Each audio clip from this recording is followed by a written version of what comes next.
Então, a Cláudia é da Fiocruz, é do Instituto Oswaldo Cruz, eu acho. Ela foi editora das memórias do Instituto Oswaldo Cruz e acho que lá implementou coisas que eu acho que foram inovadoras, assim, acho que eu tenho uma cabeça inovadora em termos de publicação. Vai ser legal ouvir ela também. Obrigado.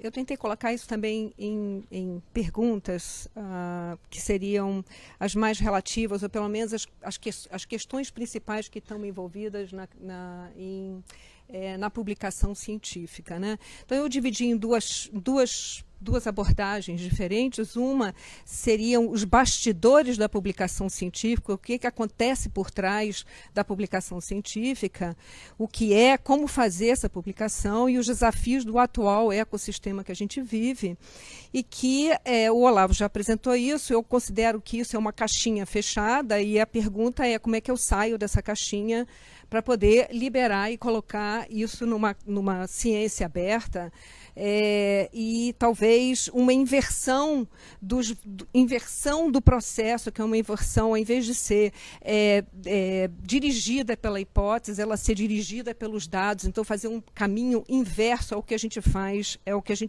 hoje. Queria começar para contextualizar o que está por trás desse pensamento todo, esse atual ecossistema que a gente vive, que eu chamo de economia do prestígio ou do desprestígio, mais para desprestígio do que prestígio. Mas ela é baseada num prestígio, né? Quer dizer, o que a gente tem hoje a publicação, pode passar? Eu acho que agora eu passei, né? A publicação. Para publicar, você precisa de financiamento. E isso aqui é um círculo vicioso per se, porque você só consegue publicar se tiver o financiamento e só consegue ter financiamento se você publica. E isso é completamente dependente de uma numerologia que é baseada estritamente e estreitamente no fator de impacto. Bem raso. Claro que existem outros fatores, mas o fator de impacto talvez seja o que está na frente de linha e que passou a ser um valor de prestígio daquela pessoa. Qual é o seu fator de impacto? Ele deixou de ser um fator de contagem, de avaliação da qualidade de uma revista, para ser do prestígio daquele indivíduo, né? Quer dizer, quanto mais ele publica, mais financiamento ele tem. Quanto mais financiamento, melhor, maior enriquecimento por pares ele tem, e isso o favorece numa posição acadêmica. Então, isso fecha num círculo que não é virtuoso, é um círculo muito mais virtuoso, porque ele está baseado, talvez, num dado que não necessariamente é o melhor de todos. Isso tem pelo menos duas grandes consequências, e cada uma dessas consequências com efeitos colaterais. A primeira grande consequência é essa cultura do publique ou morra, essa cultura que leva a um problema de reprodutibilidade, porque você tem um science overload, você tem um excesso de publicações que não servem de nada, que são mais no mesmo, que são boring, que não traz nenhuma novidade e que tem baixa reprodutibilidade. E também uma facilitação importante para a questão de má conduta na pesquisa, no comportamento do pesquisador. Além disso, a publicação, ela gerou para o que era antes, naquela primeira versão da Nature, a primeira versão das primeiras revistas do século passado ou retrasado, ela hoje se tornou um business de grande porte, com uma margem de lucro absurda, muito superior a grandes empresas, comparável, sei lá, a Apple vai conseguir em torno de 10%, 12% de margem de lucro, e uma Elsevier está em torno de 35% a 37%. Então, é um negócio da China, né? E esse negócio da China também gerou negativamente um efeito colateral para o aparecimento das revistas predatórias, né? Acresce-se a esse sistema aqui, dessa economia do prestígio, o problema de sistemas de avaliação da ciência, de contratação e de promoção, que é muito baseado no número de número de artigos que você publicou e nesse índice aqui, que é do índice da qualidade da revista. O ranking das universidades, que torna a história muito competitiva e, às vezes, muito injusta, porque você está comparando, muitas vezes, laranjas com escadas. e o ranking das revistas, que está muito baseado aqui, sem dúvida nenhuma, na questão do fator de impacto. O fato é que os incentivos desse nosso ecossistema hoje são incentivos que são focados em você ter os seus dados publicados muito mais do que você ter eles corretos ou bem feitos ou que com algum impacto, né? Então, tem um outro lado, que é como é que você define o que é uma qualidade de revista, né? O que é uma alta qualidade, como você mede essa qualidade. Isso depende do ponto de vista de quem olha isso, quer dizer, do ponto de vista do cientista, ele vai ver isso como uma revista indexada, internacional, com alto fator de impacto, e para nós brasileiros, o famoso Qualis.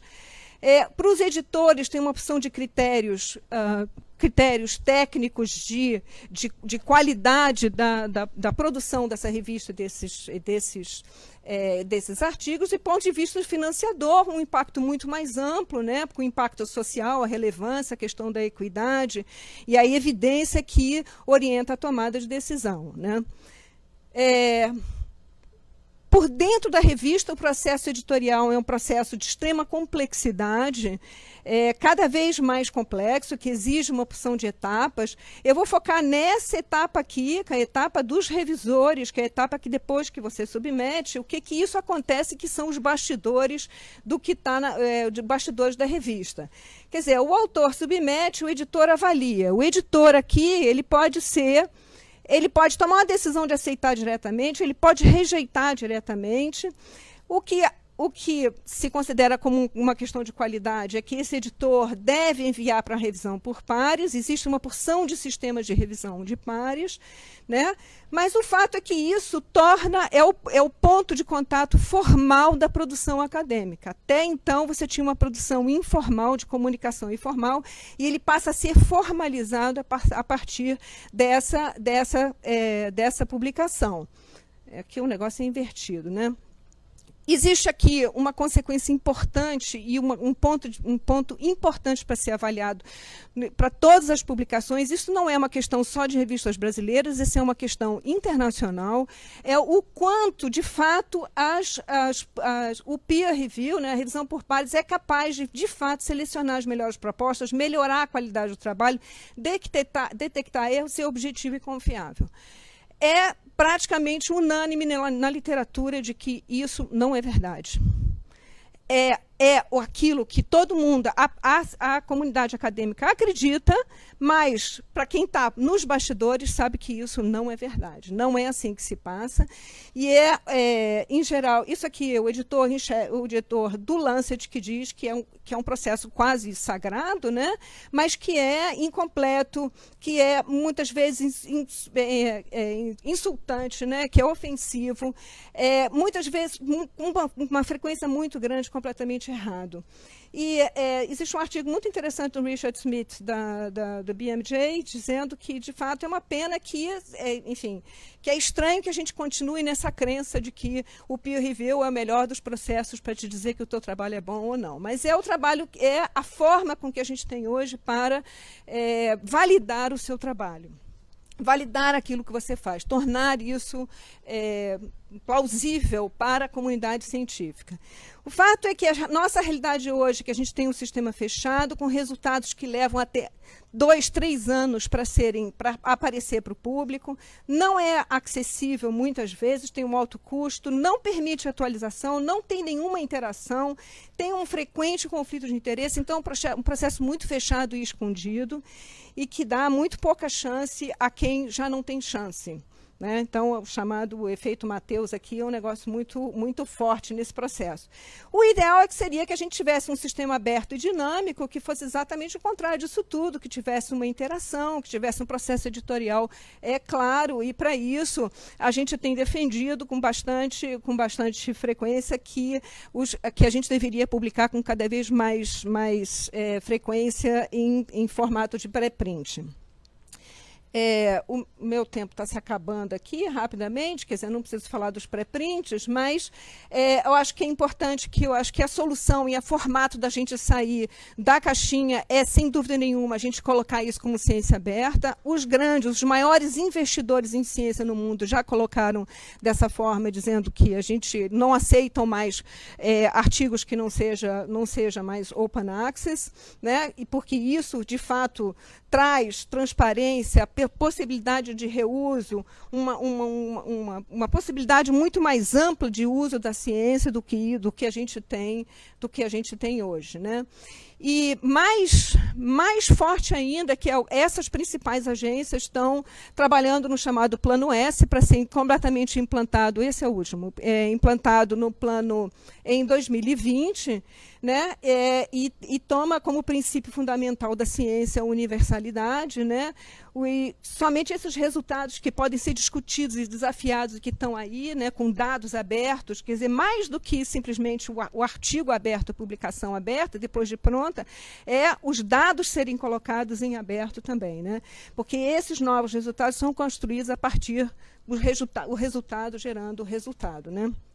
E, evidentemente, com uma demanda cada vez crescente, né, cada vez maior, de resultados que tenham impacto social, que isso eu acho que é o que vai fazer a diferença para nós na nova ciência, numa ciência de maior qualidade. Eu acho que esse era, de fato, o último.